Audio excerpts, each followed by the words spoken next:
Shen warned Zixia. The demon is extremely dangerous. No one dares to go to the peach garden on a normal day, yet you often go there. Zixia explained. I just wanted him to take me to see the flower and fruit mountain. Shen questioned. Flower and fruit mountain. What are you going there for? Zixia replied. I just wanted to see it. Sun Wukong said it's very beautiful. After pondering, Shen agreed. All right, let you take a look. Zixia exclaimed in delight. Great! The giant chariot of the gods rumbled towards the ground. Zixia curiously asked, why is the chariot made like this, with such a thick shell and full of tentacles? Like a monster. Shen mysteriously answered, you'll know soon enough. He looked ahead with a stern face. Zixia suddenly felt that his expression was too similar to Sun Wukong's when he woke up from that dream. They both seemed to be afraid of something. Passing through the thick black clouds, they could see the blue earth. The chariot finally stopped at a place and Shen said, get off, we're here. Zixia stepped out of the chariot, feeling a foul smell. Before her was a black range of mountains, covered with burnt soil, and the charred trees on the slopes like menacing claws reaching out from the ground. A thick black fog enveloped the place, making it eternally dark. The graveyard-like wilderness was lifeless, with only some strange birds screeching piercingly, like ghosts crying.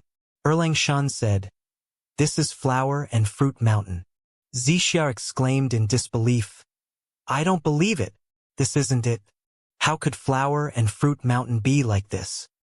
Shen retorted. Why couldn't Flower and Fruit Mountain be like this?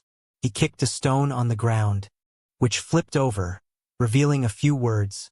Flower and Fruit Mountain, blessed land, water curtain cave, heavenly abode. Shen sneered. That monkey deceived you, huh? A place where demons breed.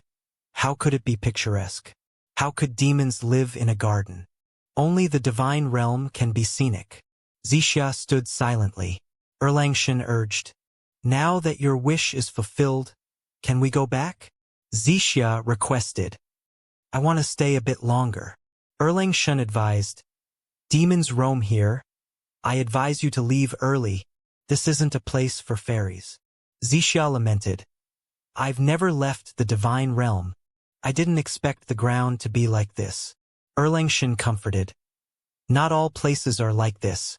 Those places that revere heaven and gods, with harmonious weather and happy beings, you can visit them when you have time.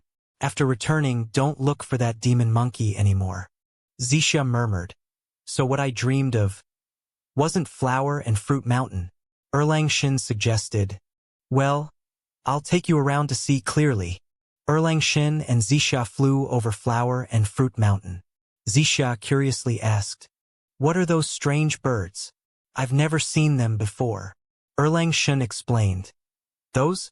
They are the spirits of demons killed in the war between the demon and divine realms, unable to enter the underworld, eternally unredeemed, only gathering into these birds, wailing for eternity.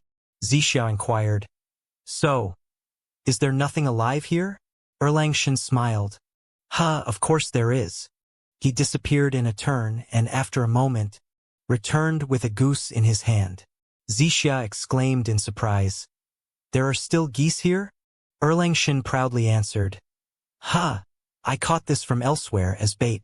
Watch.